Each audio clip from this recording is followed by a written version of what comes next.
Thank you, Mr. Chair. Donald Trump's plan to kill the national right to abortion essentially worked. 13 states have complete bans on abortion now. Anti-abortion activists are emboldened. Extremists are continuing to harass and intimidate people at their doctor's offices simply for seeking medical care. And now Republicans want to repeal the one law we have to protect access to reproductive health care. Now, the majority's view is clear. We've been here for hours. They want to eliminate the FACE Act, the law that protects reproductive health care clinics and patients from violent threats and attacks. In other words, they don't want to protect Americans at their doctor's offices.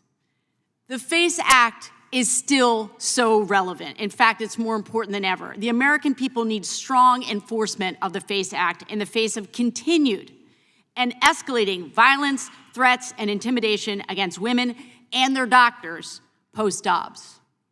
According to the most recent report issued by the National Abortion Federation, anti-abortion extremists have now shifted their efforts to block access to healthcare facilities in those states that protect the right to obtain an abortion. Obstruction of clinic entrances in states where abortion is legal increased by over 500% from 2021 to 2022.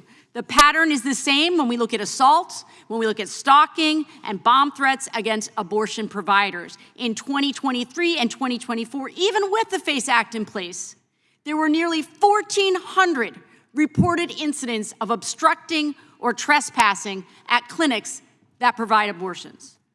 Losing FACE Act protections would no doubt put healthcare professionals, their staff, and patients that the law currently protects in more danger from extremist terror attacks. We need to enforce the laws that protect our access to abortion, not repeal them.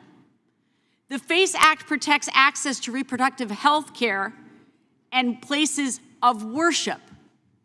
The law was enacted because doctors were murdered by anti-abortion religious extremists. That is the hard, cold truth of it. That's why we needed it in the first place. Nurses were assaulted. Security guards were killed.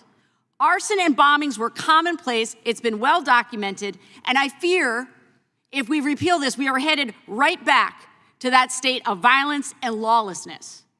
I absolutely oppose this bill and urge my colleagues to do the same. At this incredibly dangerous time, we cannot repeal the law that Congress put into place to protect patients from violence. It's unconscionable. And I see that the member, would you like me to yield time to you? Yes. Okay. Only when you're finished, because you're doing a great job. Yeah, I yield to the member. Thank you very much.